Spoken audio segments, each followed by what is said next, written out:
To the United Stand Fans Forum, Manchester United just about get the win over Ipswich. We are safe. We don't think relegation will be on the cards any longer. Manchester United are safe. We will be in the Premier League next season as we get the win. 3 goals as well. 3 goals. What a pleasure to watch goals actually go in at Old Trafford.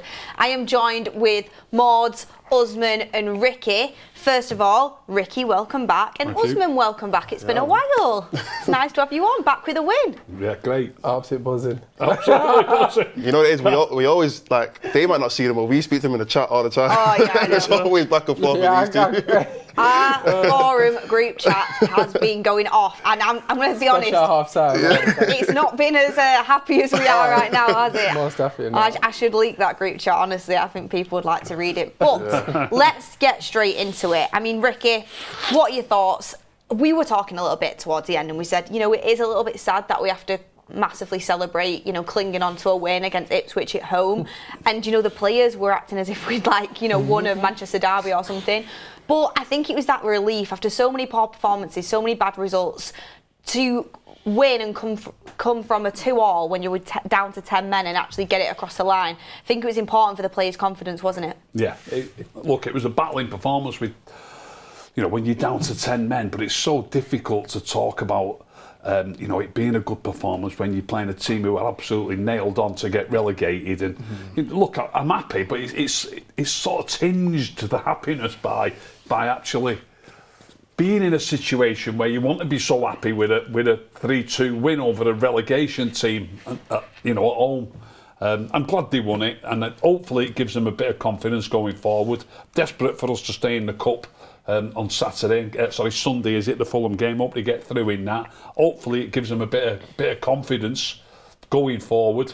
But like I say, it's dead chuffed with a win, but it's tinged with a little bit of sadness for being so happy about beating Ipswich Town at Old Trafford 3-2. Usman, I'll come to you because straight away everyone's coming over from Goldbridge's final score. Justice for Dorgu in the chat. I think it's because Dorgu obviously is the hot topic right now. He's the talking point. Right. Let's get straight to it because this was a discussion point in the forum group chat that I need to bring to the live forum. Right. Was Dorgu at fault for that first goal? Was it Onana or was it a combination? 100% Onana's fault.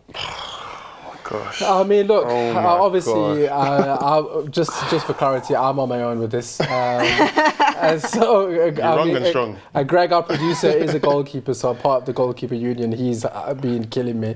Look, the way I see it is very simple. I mean, you could say it's a miscommunication. I think maybe that's probably the honest truth. But for me personally, I'm just sick to death of Onana. Like, just stay on your line. Dorgu's got that completely under control. From where I was sat in the stands, there's not... on XG, it's probably 0.0. There's literally no pressure. Like, he's not even on. It's like it's a bread and butter pass back to the goalkeeper. For some reason, he's decided that he wants to steam out and come claim it. Yes, people. I know Moses is going to say that, oh, Dorgu shouldn't have passed it. You know, he needs to do better. Just shield out and all these things. But the way I see it, just stay on your line. He was going to pass it you back, take a touch and pass it to the right wing back. It's not that deep. I don't understand why he's off his line within the first 4 minutes of the game. It's just there's no need. One thing you've got to take into consideration is Onana can see the whole pitch. Dorgu's running back, and that is difficult because you never know what's over your shoulder. Mods, what should you come back to that? Yeah, I mean, look, I said straight away, look, it's both of their faults. It's this combination, like you said, communication's all over the place. Onana, like you said, being the one who can see the whole pitch, should be screaming at Dorgu. You got a man on your shoulder, and he's running out anyway. So Dorgu on his side, he should be able to see. I say he should be able. When I saw the actual replay, Dorgu was focusing so much on the ball and trying to make sure that, you know, he gets control of the ball. He wasn't actually looking to see that Onana was running straight at him. So he's probably just thought, Onana's on his line, I'm going to pass it back to him. He wasn't focusing on what was actually happening, whereas Onana was thinking, I need to come out and get the ball because of the player on Dorgu's back, on Dorgu's shoulder. So it's a combination of both of them. But in my opinion, in them kind of situations, the keeper is in charge. Yeah, the keeper's in charge. Dorgu should see the keepers coming out and either clear it, just get rid of it, or let the keeper come and take it. If Dorgu sees that Onana's coming out, you don't go and pass it back to him, because when you see the actual pass, there's nothing Onana could have done. At all. There's nothing Onana could, even if Onana controlled the pass, it would have been a mess anyway, because whoever the striker was, whoever was running towards him, would have straight away tackled Onana or applied a bit of pressure. So the pass was definitely the wrong thing to do, but there should have been way more communication between those two. It was just terrible from both sides, in my opinion. Ricky, your thoughts on the matter? Yeah, now I've heard the argument, especially from Usman, I think there's a reasonable argument that the keeper should have done more, spoke to him better, maybe not come rushing off his line. But the most important thing on a football pitch is the ball. And the man who's got the ball has got to be aware of what's around him. Just like any player, when defenders are around you, midfield players are around, you've got to be aware of what else is happening. And all he's got to look at is two things. Sometimes on a football pitch, you've got to be aware of 3 or 4 or 5 things at the same time. All he's got to be aware of is the ball and where the keeper is. And for him to knock it past the keeper, to me, it's 90% down to Dorgu. I still don't agree, but it's fine.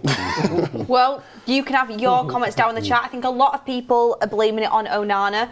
I mean, I don't want to speak too much on this. I feel like we've covered it all. But what I would say is when you don't really rate a player or like a player, a lot of people are just looking to blame them for everything. He actually did say that. He said, I don't like it. He actually said, I don't rate at all. At least his judgment is clouded because of that. I've got to put my hands up and say, I think we need a new keeper in the summer.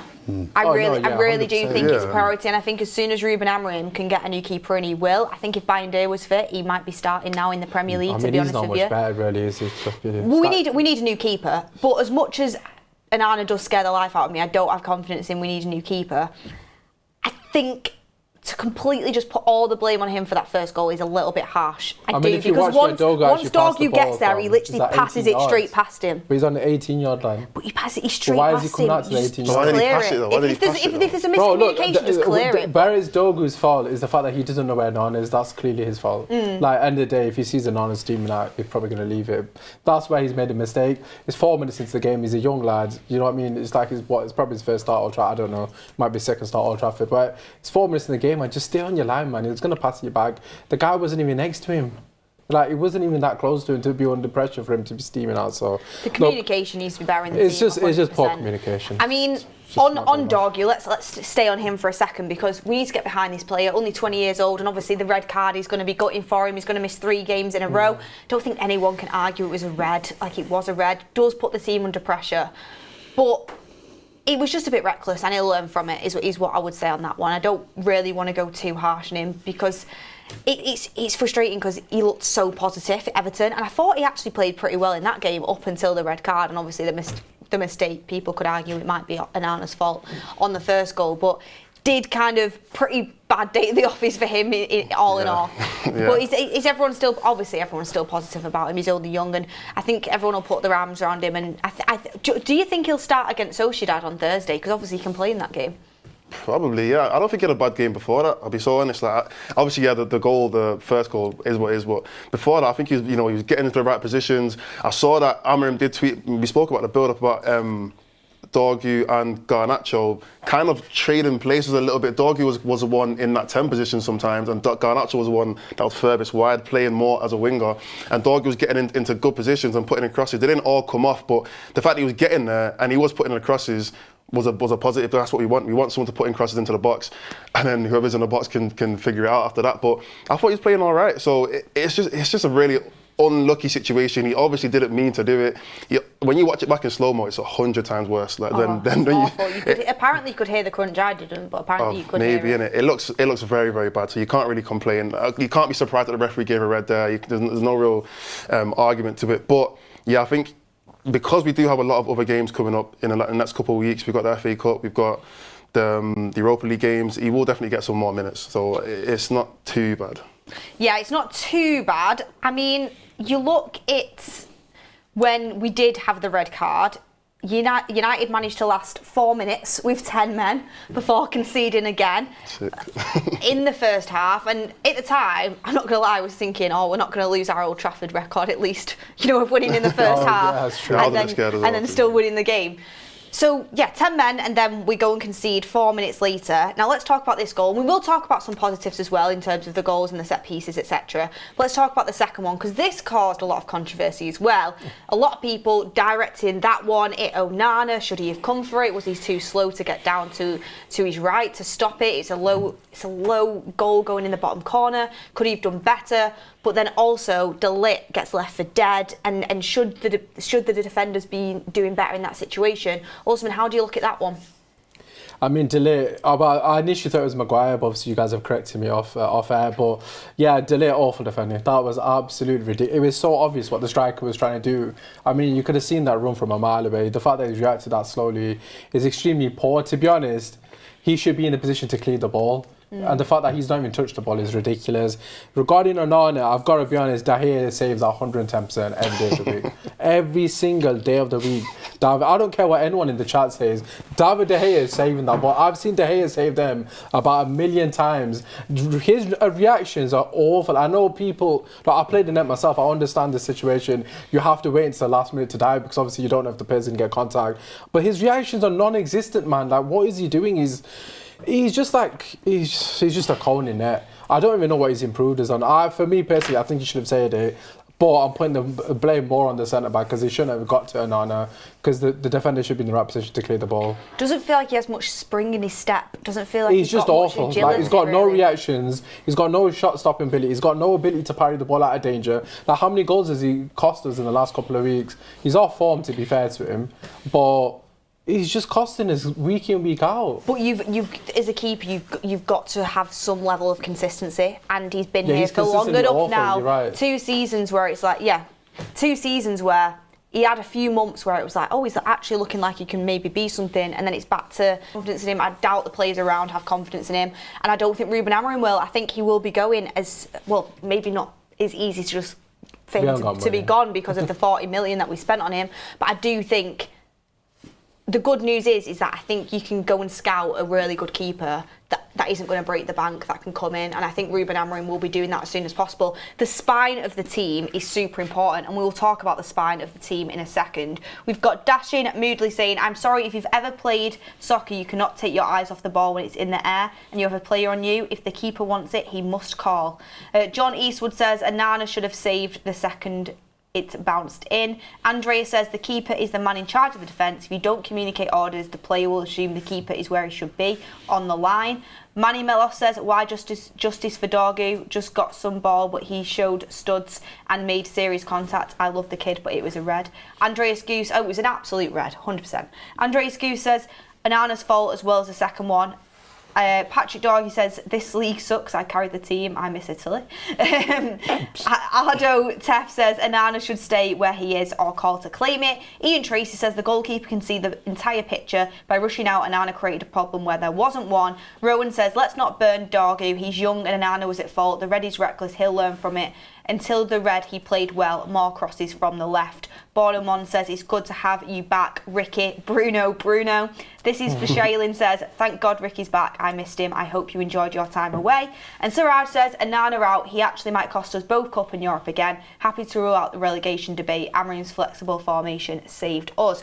Well, if Bayindir would get back from injury, he's got a very good chance of getting in from now until the end of the season. Whether that'll happen, we don't know. Ricky is back, and he's back for the Bruno Masterclass. So let's talk about, I think the basis of a good football team, we can all agree, is a good spine. Onana's not good enough in net. Hoyland isn't good enough up front. We'll talk about him in a second. But we have got a man in the middle who does keep coming in clutch. You can debate multiple performances from his. Last week at Goodison Park wasn't good. But tonight, I thought he was absolutely fantastic. I mean, what is an interesting stat, Ricky? I know you love a stat, is that 6th successive goal started by a Bruno Fernandes set piece. He scored a free kick last week. You said he doesn't score them. Now he's caught, another free kick today. It was an own goal. His corners, we're getting glory from them. Is it the set piece coach? Is Bruno improving his set pieces? Were you happy with his performance, playing in that deeper role, more disciplined? Was he watching your Instagram clips? Perhaps. He definitely played better. I was very, very pleased with him tonight. I'd just like him to be more consistent, obviously. I'm not going to say he's brilliant every week because I don't think he is brilliant every week, but he certainly played well tonight. And the thing about the set pieces, we've actually been saying for a good few weeks, that his corner kicks have been better. Clearly been working on them, and his corner kicks are decent now.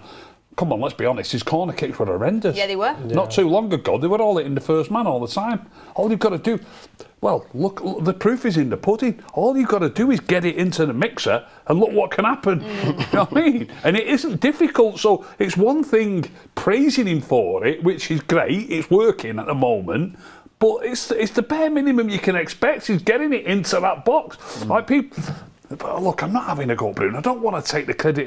Do I want to take the credit away from him? He does. All I want to point out is that corner that he took, that Maguire scored from, he's just putting it in the box. People think there's some magical thing that you're doing about actually pinpointing it onto somebody's head. He's just getting it into the correct area, which a professional footballer should be able to do. Yeah. And sometimes one of your teammates is going to get it, and sometimes they're not. And on this occasion, they did. It's just... It's almost a coincidence rather than it being anything special. He's put a decent ball in the box. If you get a decent ball in the box, you can get results. And that's what happens. 6th successive goal, though, off of Bruno Fernandes set piece is good going. It is good going. The first goal was all Bruno, though, 100%. That's just all the delivery. Oh, the delivery, but that was a great ball. That's a great ball. That's literally him. There's been a big debate, Usman, while you've been gone, and we've been debating in the group chat, so you've not been fully missing, but to the viewers you have been, of where Bruno's best position is in this system. You've always said you like him a bit deeper. No. I'd say the majority of the fan base say they prefer him at number 10. It flip-flops quite a lot. If he has a good game playing deep, everyone's like, oh, he's better deeper. If he has a good game playing 10, everyone's like, oh, he's better at 10. Vice versa. Yeah. People flip-flop a lot with this. But where do you see Bruno Fernandes' best position in this system? I've got to be honest, today's performance was the kind of performance I want from Bruno. He was picking the ball up from deep and actually dictating play, which is what I've always said.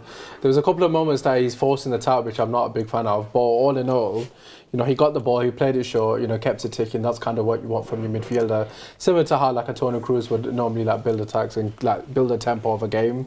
And I think for me personally, that helped us a lot. I mean, before the red card, Bruno was completely running that game and he was playing at his pace. And to be fair, it was nice to see. To answer your question, I don't want to see him in the front three at all.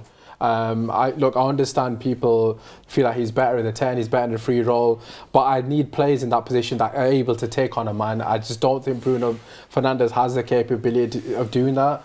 There are football players on planet Earth that are able to create and take players on, and I think that's the kind of player we need. Somebody, to be fair to Xerxes, obviously he's not Bruno's level, of course, but to the extent of him picking the ball up and actually beating a man, it has kind of improved us slightly. It's a shame Ahmad's now got injured with Xerxes, found a bit of form, but for me, I think the front three, we need 3 players, well, 2 players in particular that are creative and also players that are able to actually beat a man in tight spaces. And I think, although Bruno can play in the 10 without shadow of a doubt, if you were to get a deep line playmaker that's able to carry the ball, that would probably benefit us more. But yeah, all in all, if he sustains his team, I think it's deeper, not in the front three. Does it frustrate you that he'll put in performances, because he's done it before, like he has tonight, where he's super disciplined, really good passing, running the show, but then the week later, 5-yard passes are going awry, he's making silly decisions in our defensive third. Do you just wish he could maybe get that consistency up? Because there's no doubt when he's playing at his best, in my opinion, when he's playing at his best, he's the best player in the team. But it's just you don't see that week in, week out, which is frustrating. Yeah, I don't even think it's a consistency thing. Obviously, I know that might sound a cop-out because I'm constantly onto him, but I think it's just always an IQ thing for him. I think he's always constantly battling with himself to play a certain way. He's at between 2 players, should I play it simple or should I play that hero ball? I mean, when he does keep it simple like he did today, because the team desperately needed it, he's a better footballer. But when that other version of Bruno Fernandes, it's almost like a discipline thing, in his head. He's always itching to hit that ball long. I mean, I think it was in the first 5 minutes, he hit a ball long and he just went out to play, and I thought, oh, here we go. This is the Bruno again today. So yeah, I think it just comes down to sort of discipline in terms of his IQ. I just think that's where he lacks the most, rather than his overall consistency. Mm-hmm. What are you saying, Maud? Because you've always said you prefer him further forward. No, I actually prefer him. Or am I getting you mixed up? Yeah, I said, even on the build-up show, in my predicted 11, I said I wanted Bruno and Ugarte and then Eriksen and Xerxes as the 2 10s. And you like Bruno and Ugarte together, don't you? Yeah, I just think Bruno, we know he's gonna drop back. He's gonna come back. I mean, for most of the game, he was the one picking up the ball from the goalkeeper. He was literally the furthest player back. He was stood next to Maguire. It was De Ligt, not De Ligt. It was Maguire, Bruno, and then maybe Euro will be a bit further forward here, and then you have De Ligt a bit further forward here. But he was literally picking the ball up from the deepest position. And because Ipswich wasn't really pressuring him too much in that position, it meant he had the time to either play a simple pass or play it in behind to a Garnacho, to a Dorgu, to a Dallo or Højlund or whoever was in front of him. He had that time to pick the pass or to pick a simple pass, which I think is where he's at his best. The problem that I feel like is when we do play a team that is going to press him in those positions and they are going to press him high, that's going to completely nullify his game. And he's going to have to then resort to, either forcing a pass because it's going to be like a split-second pass, or he's not just going to have as much time on the ball, and it might mean that he's not having as much touches and his game might just be changed a little bit.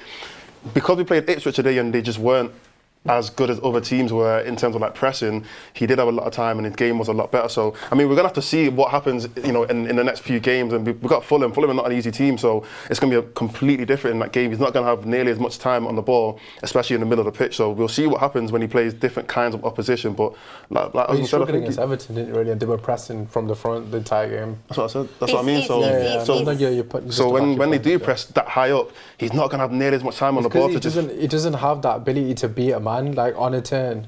Like, he's not press resistant. Like, Caicedo might be a random example, but he's brilliant at rolling a man in that position. I would have loved to have got Caicedo, but I just think that's one of Bruno's weaknesses.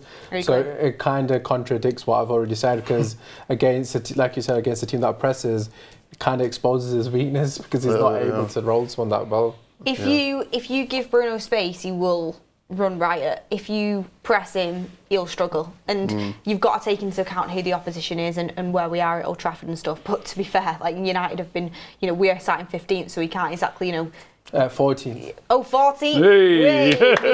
Good. We love it. But yeah, I thought it was a fantastic performance by Bruno Fernandes, and the spine of the team is so important. I think him being in there right now, he's obviously the heartbeat of that team, and we'll see how Amorim goes with it moving forward, because I couldn't nail down a specific position that I'm like, yes, I really like him in that position, because sometimes I like him in the 10, I'm like, yeah, you've done a really good job, and then next week I'm like, pulling my hair out. Same with him playing a bit deeper as well. I don't think there's one position that I'm like, yes, that's where he's going to play, but there's a lot of players that are versatile, and what you can say is his set pieces have really got us out of jail when it comes to our goal scoring situation, because Man United, massively, even though we scored 3 goals today, we're massively struggling to score goals from open play, and that is something that needs to be addressed, because it feels like they're all coming from set pieces. Like 6 successive Bruno Fernandes set piece goal. You look at it, the first one obviously it was all Bruno. The second one, it comes from a Bruno corner, and then De Ligt obviously knocks it in after that Dallo shot, and then the third one, very, very good Harry Maguire header, but again it comes from a set piece. So open play goals is still an area we Can I ask you this? what's What qualifies as a set piece? Is it just putting the ball in the box from a free kick or a corner? Because in my opinion, a set piece should be something that you've worked on the training ground, where, I might be taking the corner and I might say to Usman, you come near post and try and get a touch on. Mords, you come in at the back post, I'm going to put it on his head, he's going to touch it on. So it's something you've worked on. That's what I consider a set piece. So a set piece goal. So I know you can get them in different ways. You can have a little bit of luck, but if you take the one that's an own goal, we haven't worked on that, have we? Because it's an own goal. And the Harry Maguire one, he doesn't even have to jump to head it. That's not going to happen very often. It's just a horrible defensive mistake. So they are. We'll say it, Ricky. Don't discredit us. Unbelievable. They are from dead balls. Goal of the month. They are from dead balls, but I don't believe let's call them training ground goals instead of set pieces. I don't believe any of them. And one of them's a scramble after first goal. One of them's a scramble. I don't think one of them's an actual set piece. An actual training ground goal. Not one of them. Why is the Maguire one not one? Just because you can put the ball in the box into an area. Look, when I play, that's his only job, to put it in. That's great. It's a good ball. Ericsson on them set pieces. No, it's a good ball. Going, he's absolutely class. Look at them set pieces. It's a good ball. Absolutely class. It's a really good ball into the box. It is a really good ball into the box. But realistically, he's going to be aiming for Maguire, De Ligt, and there's only them two you're going to really be aiming for. So he's got a 50% hit rate on that. So you got to give that credit to Bruno. I mean, we've been lucky. We've been desperate for him to beat the first man. So I'm not taking that away from him. Yeah, he beat the first man. I'll give him buzzing when that went in. I've got something to bring into the show. So when Dorgu got the red card, it was Alejandro Garnacho who was kind of the sacrificial lamb. People are arguing whether it should be Højlund or Garnacho. Garnacho came off, Mazraoui came on. Did we all agree with that sub? Absolutely not. What else could he have done? Which sub was this? What, put Xerxes up top? Hoyland is a man down. Well, one say Hoyland. We're playing with 9 men. Why is Emerson 10? Before you go on, he was asked about this, Ruben Amorim, in his post-match Well, presser. I've not heard it. Can I answer it? Pardon? I've not heard what he said. Can I answer it? Well, no one's heard it. I'm about Oh, to. no, can I No, say what answer I the question. think? Okay, I go on, think go on. he might have said what I'm going to say. That's Okay. what I'm going to Go say. on. Let's see. The reason you don't take Garnacho off is he's playing so wide, and Hoyland's playing through the middle, and he's occupying a couple of players. And one thing you can't level at Hoyland is that he doesn't try. You know, he tries, he works hard, he chases balls, and he's occupying 2 players in the middle of the field. And I don't believe you get the same. You don't get the same benefits from somebody who's playing on the wing and cutting in a little bit now and then. I believe you've got to have that focal point, whether he's good at holding the ball up So you or agree not. with Amorim's decision? I think Amorim made the right decision, and at the end of the day, he won. Do you know what I mean? I think he made the right decision. We won, but that was because Ipswich aren't that good. So go on, let's hear what he said. Well, he didn't actually talk about the tactics behind it, but he Right. got asked about Garnacho going straight down the tunnel. All right. And he said, "You are making the connection with Rashford, right? I'm going to talk to Garnacho about that. I will talk about it in the next press conference." Is that it? Yeah. Right. Which makes me that's think not good, is it? he's obviously, like, from that answer, I am inclined to think he was obviously Not happy. frustrated. He got subbed, and then it's kind of I know he's a young had lad. a bit of He's a moan young about lad, it. but he walked down needs to the tunnel. grow up. It's a team game. Players have got to realise it's a team game. And obviously, I'm not going in, but he's posted on Instagram just a picture of him like with his head in his hands, and I'm like, we've just won. Garnacho? Yeah, we've just Is he won. thick? We've just survived. We're in the Premier League. What is he talking about? He should have posted the Premier League trophy. And it's like, That's you very should just be selfish, happy I'll we've be won the honest. game. It's a He bit should be selfish. happy. We've just secured He's got to safety. understand when he gets subbed that we need was to bring playing awful a anyways. fullback on. You know. He was angry. Get angry at He's Dorgu. young, isn't he? He's young, Yeah, and he's Amorim said he's going to speak to him about it. He's but young. still, But to be fair, he wasn't playing well. But just the point. For me, that was a mistake. I would have put Xerxes up top and left Garnacho on the pitch. The reason being, Garnacho and Xerxes are both ball-carrying players. We don't have many with Ahmad not in the team, Yeah. and we were playing with less men. So and Garnacho's got pace on the break. I know Hoyler's got pace to an extent, but I don't know where his pace actually goes. He's too busy wrestling. But yeah, I would have just put Xerxes up top, and I would have put Garnacho where Xerxes was, and just had them on the counter attack because at least they have the capabilities of hitting the opposition. Hoyland for me is just absolutely awful, like everything that he does. well, Class of 99 says Yoro, Xerxes, Bruno and Ugarte were good. Players showed heart and togetherness at the end. On Ruben now to create siege mentality and drive momentum. I thought all the players you named there were the standout players, yeah, for sure. I mean, let's finish talking about the Spina team. We spoke about Anana, we spoke about Bruno. We will speak about Rasmus Højlund, and we will also speak about Joshua Xerxes in a second. But Rasmus Højlund, another game, no goal. And a lot of people talk about service, but for me, there was a chance he had to at least get on target that he missed. And overall, it's just he gives me no threat when he's in the box. Like, he doesn't give me goal threat when I'm watching him. I mean, how are you guys feeling about him now? Especially when you're looking at, I'm looking at Delap, I'm looking at him, get the ball, hold defenders off, pass it on, and just help in the overall play. Even though he didn't score tonight, helping a lot in the overall play. I mean, what are your guys' opinion on Højlund? Another game, no goal. I know we went down to 10 men, but it's... You might as well let Usman answer this one, mate. Yeah, go on, Usman. Okay. 12 months ago on this very show, I said Højlund and Garnacho are not good enough to start for United. Got absolutely battered, got called all sorts. Came back in December, said the exact same thing. I'm coming back here in March or whatever, February, saying the exact same thing. He's not good enough for Manchester United. Some of it isn't his fault. He's been thrown into the lion's den when he wasn't ready for it. I think I read something where his previous manager at Atlanta was saying you should have stayed one more year. It was too early of a move. And I completely agree. I definitely think it was too early in his career to take that leap. He hasn't been helped by the fact that the club hasn't bought an experienced player to take the pressure of him.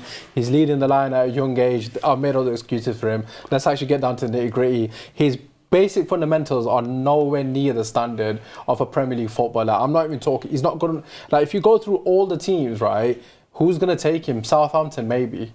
Like Southampton and who else is in the relegation zone? Obviously Ipswich aren't going to take him. Crystal Palace aren't going to take him. West Ham won't take him. None of these teams are going to take Højlund. I'm sorry to break it to you.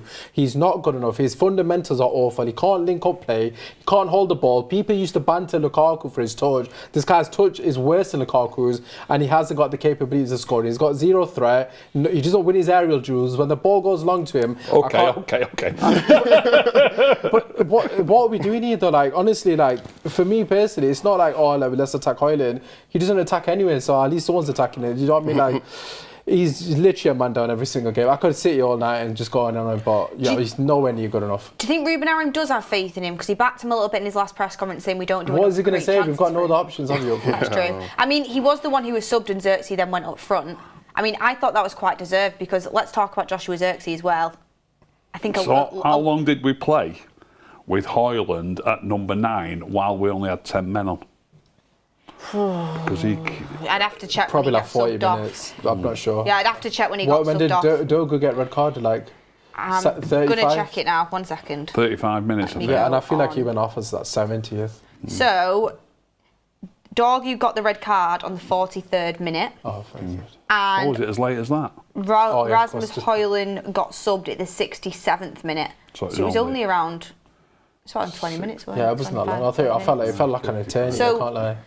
Yeah, that was that. But obviously we know, I don't think Rasmus Højlund is playing well enough as number 9. I do think it is a graveyard shift. But today he I don't think it is a graveyard Today shift. he did get a few opportunities and he wasn't there. He's not a goal threat. He's not good aerially. And I don't think the lack of service excuse still holds well because I'm seeing Liam Delap, who's playing for Ipswich, who's about to get relegated, win balls in the box, win headers, bring the ball down, lay it off, get involved in the build-up play as well as get himself into good spaces in the box. And I'm seeing Højlund not really be able to do any of that. And then when crosses do come in, he's not in the right place at the right time. So I do think... Again, like I said, I think we need a new keeper in the summer. Spanning the team is super important. I think we need a new striker. And another reason why I think we need a new striker is because Joshua Xerxes is clearly better as a 10, I think, so far. I think he can play as a 9 as well. But Joshua Xerxes does seem like he has picked up some form. I said it a couple of weeks ago, I'm saying it again today. I really do think there's a player in there with Joshua Xerxes, He's a good footballer. I mean, some decisions are off and he's not the finished article. But you have something to work with when you just got the basics of being a good footballer. And that outlet that he provides, I think, has helped us a lot over maybe the last couple of weeks. And today you could see it again. I mean, Maud, what are your thoughts on Xerxes playing in that role? Yeah, I think he does. Look, the reality is, if we had Ahmad would probably be playing there. And sorry. I think if we had Ahmad would probably be playing there. And I think Xerxes is doing what he can at our level right now. And I remember asking on the build-up show, do you think Xerxes would start for us if we were actually competing for anything like big, Premier League, Champions League? The answer is still no. Like, even though he has played well and on the ball, he's technically, he's good and whatnot. If we start to play at a higher level with 14th now, 15th, I can't remember what you said, 14th, 15th, we're playing at a 14th level right now. And I think Xerxes is playing well at our level. If we were to be in like these top 4 conversations, Premier League title conversations, I still think he would struggle at that high level. But for now, he is playing well. And I think the reason why he probably didn't put Xerxes in striker is because he's clearly seeing that, I'm getting more out of him in a 10, in that 10 position. So it makes sense why he's probably kept him there and probably taken Højlund off or whatever he's done. But I mean, just to touch a little bit on the Højlund thing, I think today, and I think you said it anyway, Beth, today's game kind of just showed everyone who keeps on making this excuse that it is useless because we have 2 players who are the exact same age, so you can't use a young argument no more. The exact same age, and let's be honest, Delap had a difficult game. Maguire was on him the whole game. He was wrestling him. Maguire was great. He was wrestling the whole game. He had no time to really do anything. But I mean, in the first 30 seconds, he had a chance straight away. Probably could have scored it if he finished it properly. If he finished it properly. But I think today Delap had 3 shots or something like that. One of them was the first one, and if he had another 2 shots, he didn't obviously get the goal. But even the second goal, the cross, that went in because of Delap. Because he made it difficult in the box and he made that run and he made it an uncomfortable situation for our defenders. The ball ended up going in. Yes, Onana could have done better, but it's because Delap was a presence in the box.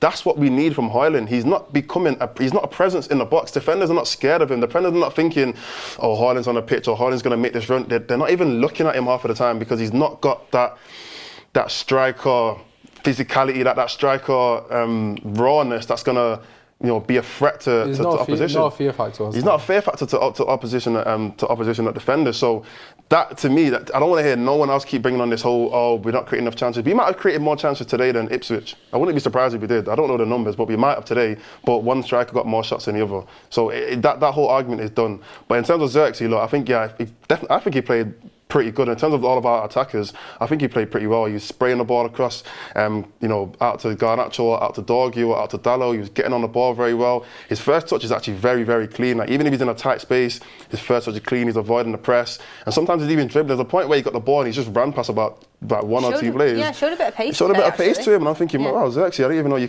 could do that. So I think he's definitely getting more confident. And like I said, where we are right now, Xerxes is good enough to start in our team. Do you know what it is with Xerxes as well? What I like that I've seen over the last few weeks is obviously what happened with at Old Trafford when he got booed off was horrendous, and to come back from that and then take the penalty and score it was fantastic, and I'm really happy for him. But what I've liked about him is he's getting more opportunities starting, he's getting more minutes, and he's being played in a position which I think suits him best, but he's showing a bit of fight, like he's showing a bit of like grit, like he's got some fire in his belly, like he's making them sprints, he's fighting for every ball, like he looks like he's got a bit of swagger about him. I like that. And do you know what, Mods? I kind of get where you're coming from, if we were competing up there where we want to be, maybe, we wouldn't be starting, but most of this team wouldn't be. Honestly, most of this team wouldn't be, if not all. Do you know what I'm saying? And I actually think he's got the qualities, whereas if he was in a better team with intelligent footballers around him, because I do think we lack some intelligence in our team, he would thrive better. When you've got players on your wavelength, say if you put Ericsson, Ahmad and Xerxes playing football together, that would go well because I think they're all intelligent footballers. If you had intelligence around him, of course you've got to have players with different attributes, and he's maybe not got the best physicality in terms of covering a wide range of grass on the pitch, and we might have someone else who can do that. But if you put intelligent footballers together, I think they go up a level. So I think Xerxes, if he was in a better team, would actually look even better because he's got the foundation of that intelligence and actually wanting the ball and being able to look up and spray a pass and even the way he gets past a man, he can literally just glides past people. Yeah, glide past people like they're not there. So let's see what he's got. I'm not saying he's the next world beater. I'm not saying he's the future of Manchester United. I think eventually, if Ruben Amorim gets in the players he wants, he might go to be a squad player. But I think there is something in there for a player that was pretty much wrote off a few months into his Manchester United career, and he's still quite young. I mean, Ricky, Usman, your thoughts on him? Let you go first. Yeah, I agree with most of what you've both said. Definitely he's got loads of skill, hasn't he? Often plays a good pass, but there was twice in the first half today where he played a through ball. Once where Dalot was wide open on the right, and once when Garnacho was wide open on the left. Especially playing in that 10 role, he's got to start giving it wide. But both the through balls just went straight through to the goalie or out for a goal kick, you know what I mean? And I think one was for Højlund, I can't remember who the other one was for. And that's a difficult ball to play. When you're knocking the ball through the defenders and you're trying to time it right for one of them. One of the ones that went to the keeper, it just went straight through and it was 15 yards in front of Højlund. And when we're talking about service, Linford Christie couldn't have caught it. Do you know what I mean? He's in the team now. He needs to calm down a little bit. When he scored, was it his debut when he scored against Fulham? Fulham, yeah. I give him loads of credit that night. I give him loads of credit that night for getting the ball, playing it out to the wing. I think it was Dalot. Getting himself in the box, and the ball comes in the box and he scores. Just give it out wide and get yourself in the box. It's an extra man in the box, and you from that middle bit of the field trying to play the through ball, you're very rarely going to get something from it. So they need to sit down with him and show him this and say, look, he's there, and you're doing that. Don't do that. Just give it and get in the box. But I agree, he's got ability without a doubt. A little bit on the defenders because Lenny Yoro got tasked with the Lisandro Martinez role tonight. I think he's looked like our most comfortable defender on that left-sided centre-back role in Lisandro Martinez's absence. I mean, I thought Lenny Yoro was fantastic at both ends of the pitch tonight. Good game. I mean, what are your guys' thoughts on that? Because he was, the majority of the time he was being on the bench, coming on for that cameo. Tonight he started, and I thought he looked super comfortable. I mean, is everyone excited about him? Yeah, I think Euro was actually our best defender. I know a lot of people are going to give Maguire and De Ligt the praise because obviously they got the goals and they got quite a few blocks in, to be fair. But I don't think Euro out of the three of them was the only one that didn't actually make a mistake. For me, the entire game, I thought he was absolutely phenomenal on the ball. That was probably one of his best performances on the ball that I've seen. He was extremely composed. I mean, there's been a couple of times that he's been a bit erratic, but he would kind of remind you of Mazraoui in terms of when he was on the ball, you were assured that something good was going to come of it. And I thought, for me, that's probably the biggest compliment I can give him. But yeah, all in all, he was extremely composed. For such a young lad, I thought, he's kind of struggled in the three at the back since he's got here. It's not familiar to him, but I kind of felt, even though he was on the right side, he seemed very comfortable in the position. He understood the role very well. He was covering space well. And in a foot race, he was beating all their players, which was something that we massively needed with the other two next to him. So I think all in all, for me personally, I would have actually said he was the best out of the three. I know that's probably going to get overlooked because they both scored. But yeah, honestly, that was a brilliant performance from him. I was really impressed with him today. I think I'd agree with you, and I think I knew he was good on the ball, but seeing him, it was clearly something they'd practiced where Bruno would act as if he was going to pass it to Garnacho, and then Yoro would step into the space, it'd go to Yoro, and then they'd start the 1-2 with Dorgu and Garnacho. This as well was without 10 men, and it was working really well, getting down that left-hand side, and Yoro was a big part of that because he's so comfortable on the ball of getting into their third. Even when he's pressed, he usually looks up and finds a nice pass. It's good to have defenders that are good on the ball.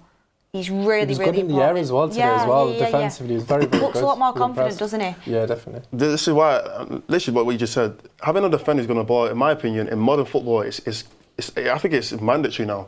I don't think you can be a top team and have defenders who can't play football, because the way how football is played now is everyone's overloading the ball. You need 2, 3, 4 players around the ball who can play football, and you kind of outnumbering the opposition. And that's what, like you said, that's what we did today with Yoro, Garnacho, Dorgu and Bruno all on that side, and they were all playing little 1-2 touch football, and you're making the right runs. And sometimes Dorgu would end up being a further player forward. There was a time where he did a little Cruyff turn. I don't know if you remember it. Everyone stood up. He on the touchline. Is that when Højlund done with it? I can't remember. Like it was. You know what I'm talking about? I know what you're talking about, but I can't remember Højlund being. It might be that. Might he's had the ball, and he's a bit under pressure. He's on their touchline, and he's just a little Cruyff turn. Oh no! Yeah, it was. He put up a good ball. I think he should have scored. Yeah, he didn't shoot. I've not seen it back, so I might be wrong. He should have. Yeah. He should have shot. Yeah. I remember. I've not seen it back, so I might be wrong. I was thinking, why is it not shot? Yeah. I was thinking Euro. Fair enough. That was nice. It's confidence. It's confidence, which is what I like anyway. So. Yeah. Suraj Mukherjee says, Usman, who would have played at second 10 if Xerxes was up front? Plus Xerxes doesn't have the pace to press. The entire defence line would have had to move up. Garnacho, obviously. Class of 99 says, stop downplaying Xerxes. He can play 9 without being the typical 9. He has great hold-up play and can involve others. They should be making runs in behind. Marcus S saying, what a disgrace by United to get rid of De Gea and buy Onana. That was shocking. Facts. Simply Red says, though Højlund should have been subbed off, low IQ and poor player overall, I'm not mad at Ghana being subbed off. Way too selfish on the pitch today. Alex Zed says, Højlund slander needs to stop. 16 goals in his first season with us, and now we're in one of our worst seasons and you give up on him? He's got 17 goals without a game. He's got 16 goals last season. They're all probably all in the Champions League. Listen, I think he's better suited to Europe. This is what's frustrated me as well, is I actually think he's regressed, which is not great to see when it's a... If you actually look at his record, and you compare his record in Europe by Champions League and Europa League, it's actually really good. But if you look at his Premier League record, it's damning. He's got 2 goals this season. De Ligt scored 2 goals. Asensio's got 7 goals. Martinez got 2 goals. Kelly James says we really should have sold Garnacho. Khaled King says so. Bruno was good, and if we would have sold Garnacho, who would have? We would have no wingers or attackers. We've got nobody as it is. We've got nobody. Khaled King says so. Bruno was good against Ipswich, and he is super now, guys. Seriously, we'll never get anywhere. We will never get anywhere with him in the team. You guys saying he's great against Ipswich in caps locks. Then that's aimed at you, Beth. Listen to Ricky. Look, I admitted he played bad last week when he did. So, Class of 99 says Yoro, Xerxes, Bruno and Ugarte were good. Players showed heart and togetherness at the end. I've done that one. Ardo T says Bruno stays more solid when he is deeper. Rohan says talk about Garnacho poor decisions and awful Dallo. Nick Kutri says, love you all and respect all of your opinions, but absolutely love hearing Ricky speak some sense, and people need to see it. Put the ball in the box, the absolute basics. Good on you, Ricky. Colin says, I love it when Bruno is deeper. Oh God, people, stop. Khaled King says, that was a championship match. Happy for the win. Manny Mello says, let's not forget Xerxes, he was immense today. And we've got, thank you everyone for your super chats coming in. LZ1 says, take it easy on Højlund, he's human and got feelings. Mark needs to create another video and educate these fans. If it doesn't work, bring Lukaku back. I mean, someone there was just slandering Dallo a little bit, Ricky. You love Dallo, don't you? I mean, what are your thoughts on him? You used to say I used to love McTominay. You do. I just say he's better than what you give him credit for. And the same applies to Dalot. He gets a lot of stick and he's a decent player. He's not been good. Well, Ricky, I don't want to throw you under the bus, but you still don't think Dorgu has a patch on him, do you? I won't say not a patch on him. I didn't say that, did I? I said I don't think Dorgu would. How can I put it? If we had another fullback, if we're going to play wing backs or fullbacks, who's going to nail down a position, and then it's between Dorgu and Dalot for the other position, Dalot will get the position, and you will see that. As soon as if Luke Shaw ever gets fit, you'll see it. You'll want to go into a different dimension, Ricky, if you want Luke Shaw. Anyway, that's my point. That's my point. He's got to improve. Look, he's doing all right. He's doing all right, but he's got to do better if he thinks he's going to take Dalot's place. But at the moment, they will both play. But with the way what's happened tonight to the lad, with the error for the goal, whether his keeper's involved as well, whatever. But it is a poor error, and then obviously the red card. He should play on Thursday night because other players could play in that Thursday night game and possibly get injured before we play the Fulham game. But if you don't even think of it like that, it wouldn't surprise me if he didn't pick him on Thursday night. Wouldn't surprise me. I'm not saying he won't surprise me one bit. Won't surprise me one bit if the two wing backs. Is that next game not Fulham? No, the next. Sorry, Fulham on Sunday. Sorry, Fulham's first, isn't it? Yeah, sorry, Fulham's first. I'm talking about. So he can't play on Sunday. Next Thursday he can play, and especially by the way, if it goes well against Fulham, and then we've got Sociedad, and then we've got Arsenal, and the Sociedad first leg is away. Won't surprise me one bit if the two wing backs are Mazraoui and Dalot. Won't surprise me one bit. Interesting stuff. I mean, speaking about the rest of the defence, Ruben Amorim has been speaking on De Ligt and Maguire. He said, when we are together and have De Ligt and Maguire defending the box, they are really strong. But when they have to cover a lot of space, the game changes for them. So I know that they are comfortable being on the back foot. I feel like what he's saying there is when you want to defend the box, they are good players. He's basically saying we can't use them moving forward. If you want to progress to the way I want to play, they can't play together. Yeah, exactly. You can only play one of them. No, that's basically true. You can't play them together. Yeah. So we're saying that they're a liability. Moving forward, you need two wide centre backs. Reliability, but right now they're fine. You need two wide centre backs who can cover the space, like Mazraoui can, like Yoro can, who can basically be full backs as well as centre backs, and you need. I think one of them could play in the middle. Maguire but needs still, to get sold. I'm sorry, I know people are going to push up the pitch. It's hard when players have it ingrained in them to sit on the edge of the box. Basically, they are traditional centre backs, and because of the formation we play, you're gonna need your right and left centre back to be a bit more, be quick, but also understand how to push forward a little bit, and that is what Mazraoui has. That is what Yoro has because he's young and he can still develop that and learn it. But De Ligt and Maguire, they're probably at a point in their career where they're just very they already know where the position is. He goes on to say, I feel that the players are more comfortable defending in a low block. We have to improve in every aspect. We lack some characteristics in our squad to play a different way. We need to have more possession. We clearly need to create more chances and especially score more goals. It's a big issue and we need to address If we need to have more possession, he needs to play Christian Eriksen a bit more, doesn't he? He's just come back. You tell him. I did say we should have started. Yeah, I would drop Højlund and put Eriksen next game, but that's just.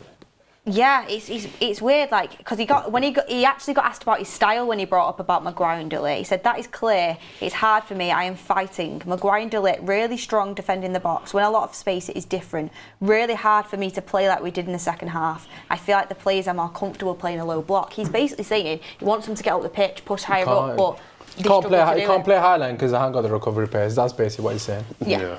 And you can't squeeze the opposition in. You can't press higher because you're going to leave them exposed because there's too big of a gap between the midfield, centre backs, blah, blah, blah. Does that make you think we might go for a centre back then? I mean, how many positions do we need in the summer? We're broke. We need a We are though, because surely Lindelof's going to leave anyway. We need some surely. players. And then are we really going to just have Maguire? Because Martinez is a liability now. We don't know if he's going to get injured again. We're going to have to go for a centre back. We're going to have to because and even Euro might get in. I mean, I'm not saying hopefully touch what they don't in it, but. We definitely need someone just in case. And Luke Shaw, I don't even want to hear it. I don't even want to hear his name, I'll be honest. One thing I will say is I think Mazraoui is a really good wide centre-back in this system, and I really like him. So he classes as a centre-back for me. And if he's fit, he starts. I think that's his best position. I think the starting back three now, if they're all fit, has to be Euro and Mazraoui is the wide centre-backs, and either De Ligt or Maguire centrally. What about Martinez? You've said, you mean just from what we got. Okay. Martinez isn't fit. And I wouldn't mind that. I agree. I don't think we can fully rely on Martinez. And if Luke Shaw was ever fit, which he's never going to be, forget that guy. He wouldn't be a wing back anyway in the system. He would be a centre back, in my opinion. Left-sided centre back, but he's never going to be fit. So anyway, he's a physio. Geordie Burgess, thank you for your super chat. That made me laugh. Anyway, guys, let's talk about the last player I want to talk about before we move on to predictions for the game against Fulham. Is Manuel Ugarte. How important is he to this team? Do you think he's first name on the team sheet? Right, the second. Mm-hmm. One of them. Well, definitely, there's a few. Behind an Arna, right? I'm not on that. I'm not the biggest one. I know what I'm saying. But he is one of them. There was one point in the game where I think Ipswich were like attacking, and the guy just came out of nowhere and just kind of making a really good tackle on the edge of our box. And I was thinking, nobody else can do that. Like, he's genuinely the only player that's going to be able to do that in that position. Maybe out wide, Dorgu or somebody else could make them kind of tackles, but Bruno's not making it back that quick. Xerxes not making it back that quick. Garnacho's probably not going to come all the way that far back. Ugarte was the only player that would have made that tackle, and it's so crucial when we have that much space in our midfield and we get opened up, because we do get opened up a lot by a lot of teams. It's crucial that we have a player like Ugarte that can make them kind of interceptions, them tackles, and kind of save us a lot. I mean, he's saving us. He's stopping us from being counter-attacked a lot of the time because he can get across the pitch very well. And he's super disciplined in his position, which is another thing, which is what we need in that midfield. So he's one of the first names on the team sheet, I'd say. Ricky, Ugarte, for you, I know you like to watch a player for a while before you fully decide on them. I know you're a hard man to please. Yeah, I like him. Yeah, would he be one of your first names on the team sheet? Yeah, he would be one of my first names on the team sheet. And he gives you that. He gives you that grit as well. We need that. We need that fighting attitude on the pitch. Yeah, keeps it simple as well. Lovely short passes most of the time. Yeah. I mean, looking forward to the Fulham game, is there any changes you would make, Ricky? Because I know you were speaking about maybe you'd like to see Lindelof and Eriksen get more game time. Yeah, they need to get more game time. They're being disrespected, I think. I mean, he's brought them both on tonight with two. I'm not suggesting that he should have brought them on any earlier tonight, but the thing with Lindelof, he's been fit and on the bench now for I'm not sure how long. It's got to be 6 or 8 weeks, a couple of months. In a month, yeah. And up until him being fit on the bench, correct me if I'm wrong here, but the manager substitutes one of his centre-backs every week, don't he? Usually 20 minutes to go, 25 minutes to go. Whether there's not always injury reasons, he just seems to substitute his centre-backs. Since Lindelof's been on the bench, he's stopped substituting centre-backs. But he did decide it was the right thing to do. I don't know if Yoro was tired or injured or whatever, I don't know. But he literally brought him on with about 3 minutes to go, didn't he, of injury time. And the same for Eriksen. So they do need to get a bit more game time, I think. I'm not saying they should be starting necessarily. I won't mind Eriksen starting. I'm not saying they should be starting more often, but they need to get more game time without a doubt. So, 1 week, if let's say Yoro's got a bit of a knock there, you're going to need Lindelof. You might need Lindelof 1 week and he's not kicked a ball for months and he's been sitting on the bench. Yeah. You need to give him a bit more game time. Would you, Usman, be starting Rasmus Højlund? I think I know the answer to this, on Sunday. And if you wouldn't, who are you starting in his place? Just Chido. very quickly on that, Lindelof does not deserve to be playing for Man United. Just to say that. Tried to rush past that one. Absolutely embarrassing his last performance. But anyways, When was his last performance? he was so weak on that header. Honestly, I can't get it out of my head. He just let the guy just go and score. But anyways, regarding Højlund, get him on the bench. Obi should be playing over him, but I'd put Eriksen without a shadow of a doubt. I mean, if Bruno's going to play deeper, we need Eriksen desperately with a bit of quality in the final third. Put what do you call it? Zexi up top, and obviously Garnacho. Do you think Garnacho will play though? Because Ruben Amorim he'll be fine. Give him a slap on the wrist, he'll be right. is kind of looks. He's fine. He's fine. Do you reckon? No, well, he needs him really because we've got no one else. Well, call back Anthony, man. He's on fire. We know what he's like. Red card's been rescinded, bro. The red card's been rescinded. I was like, stop him. He wants to play against Grim. We know what Amorim's like. If he doesn't like something, he doesn't like something.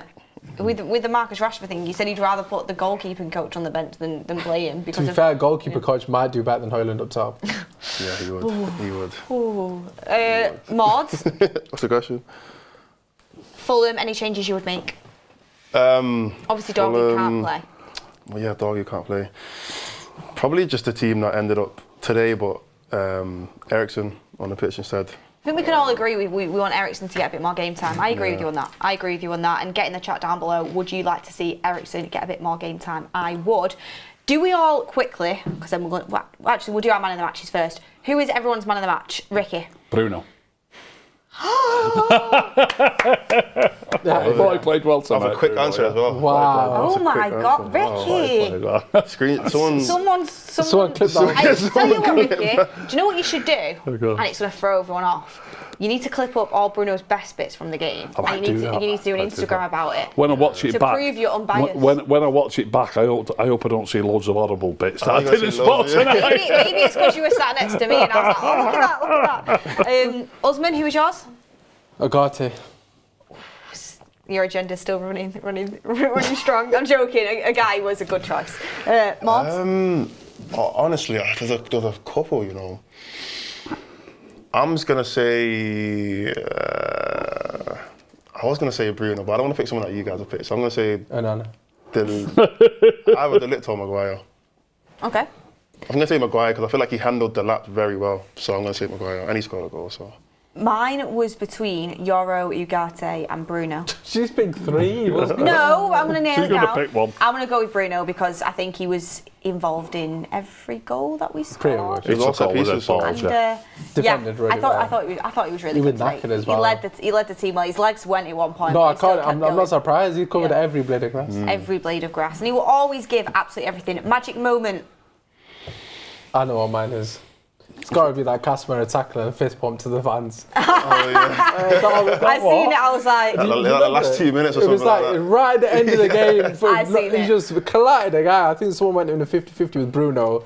I think they won it, and then Casemiro just came for a 70-30 and won it for us. Collided And him. he collided him. He took the ball, took the man, took everything. Yeah. And then he stood up and fist pumped that. Yeah, I love that stuff. the guy went from playing Champions League finals to fist bumping a tackle in Relegation. in the relegation fight. battle. Yeah, honestly, I think Yoro's little turn was Yeah, nice. it's a good That got everyone standing up, to be fair. That was good. It was nice. Getting yours down in the comments. And last but not least, before we wrap up, will Manchester United get through to the next round of the Cup against Fulham on Sunday? Of course. Of course. So I'm going to say yes by the skin of our teeth. We'll take it. It's home, It's Old right? Trafford, right? Yeah, it's It's all I'm hoping they rest their players, man, please. You won't. Go. I'm going to say no. Oh, Ricky, don't bring the I'm vibe down. desperate for us to absolutely desperate for us to get through. And I just think that if I say I don't think they will, hopefully I'll get proved wrong. People will say, absolutely, I don't care. You know, it's just desperate for us to get through. And I want them to get through that much. I can't imagine. I just It's don't, hard. I It's a hard just don't game, want to say we are going to. You know, It's a hard game for us to It's a have. right hard game. They're a Everyone's really good knackered side. as well, man. Do you see the way our players? They were dead on their feet. Dallo collapsed at the full-time whistle. Did he actually? Yeah. I missed that. But One thing I will say is obviously it's bare minimum, but I did feel like there was a team fight and togetherness and spirit tonight, and everyone put in. Yeah, because relegation was on the line 100% tonight. No, I'm not even joking. We lost tonight, but I thought we were losing at 2-2. No chance. They were never going to get relegated. We would only be like. They would have been 10. We were 13 points in front of them. They Yeah, were 10 points clear. We'd have been 10 points clear of them if they'd have beat I mean, us. realistically, And the goal it's not, difference but- is massive compared to theirs. 10 points is not a lot of points. Yeah, but it's a lot of points when you're at the relegation bottom. It's a lot. But that felt like a lot. That felt like a They survival, will okay. probably. They could go on a nice sort of run for the next Yeah. 12 games and get 10 points. Yeah, they could get 10 points, but then we've not got to get any points for a draw. Also a possibility. Yeah, legit. Look at our remaining games. I mean, We've got a look, difficult- it's not even mathematically certain yet, but you know, No, because it's done now. It's not mathematically certain. With No? 17 points, yeah. The same thing still 16 plus, applies. though. With this, you 16 know, points, yeah. with 13 points in front, 16 points in front And of the them goal now, difference, that's and the 17. goal difference. So that's 5. So you started it. You've just said, oh, we could do this and they could do that. Nah, if they win their next 6 games and we lose our next 6 games, they'll be above us. It's as simple as that. It's not mathematically done, is it? That's not happening. It's not happening. But it's possible. Me and Moz are literally going to No, I agree. It's not. We're staying in the but Premier you League. said it. We're on a title charge. You Come said on. if they go on a run. We're going on a top 4 charge. No, but winning 3 games is a lot different Yeah, than 6 games. Like. look, they ain't going to do it. It's a massive difference. Listen, we get a top half. But they of the weren't table. going to do it anyway. They weren't going to get. They weren't going to get 11 points while we're not getting any points. Let's just have this, man. not This is happening. really Not survival. Tell you one happening. thing. If Ipswich go down, Delap's obviously on the table. I don't know how anyone feels about that. I personally think we should be going for Osman if he's available. Yeah, I agree. But he's an option. If Wolves go down, Cunha, please. Wolves aren't Please. going down. Yeah, Wolves are staying up. No, I think they will. But It's going to be Leicester and Ipswich and Southampton yeah, in it the is. bottom 3. It is. And that's the Quickly, 3 really, teams that really came quick, up in it. because I'll just ask you anyway. Do you think we'll get through against Sociedad? I know it's so hard, isn't it? Jesus Sorry. Christ. They've I got hope Madrid so. today, I hope didn't so. they? I'll They just got say Madrid yeah. today. You say yeah. I haven't They're playing Real Madrid today in the semi-final. Are they? I mean, Mbappe gone out Couple just saying of- anything, really. They won 7-1. Don't. I'm joking. To answer your question, we will finally break the Spanish curse and we will get through. It's going to be tough. Oh, Madrid only just beat them 1-0. Did they? Oh, Lord. Never mind, Oh, I retract that's that statement. So much. Oh God, it's going to be tough. It's going Can to they be tough. loan us Modric? I just want to get you. Oh, anyway, it's what it is. Park Ji Sung says we saw a new version of Harry tonight after the first half. Long sleeve Maguire. Premier League should be scared. We unlocked his full potential. Now. And Alex Marman said, just returned to my hotel after being at Old Trafford tonight. The 10 men all put in a shift. Bruno's work rate was top notch tonight. Our centre backs were all heroic too. And Nana is so untrustworthy. Thank you for your super chats. Do you know what you said about Modric there is so true. Obviously, I'm not comparing Eriksen to Modric, but Modric is obviously pretty old now, but his mind is still just like... Modric is different That goal he class. scored the other day. He's also about 7 years older, though, isn't he? One He's of about the 38, isn't he? most Something. underrated players, I think, even though he's highly Fantastic rated. player. One of the best players I've ever Baller. seen genuinely play. Ballon d'Or, But isn't like, if you've still Yeah. got it up here, you can still contribute. But anyway. Yeah. Anyway, thank you everyone for watching. Ricky, it's been a pleasure to have you back. Thank you. Osman, we love it when you're on the Enjoyed it. show. Brutal honesty, put it across in a good way. We love it. And I'll tell Rasmus Hoyle not to tune into this one later. And Don't clip that. Maud as well, thank you very much. Yeah. Hopefully we get through to the next round of the Cup on Sunday. We'll be back then. Thank you for watching, everyone. Have a lovely rest of your week. Hit a like on the video if you haven't already. Subscribe to the channel and we will see you on the next one.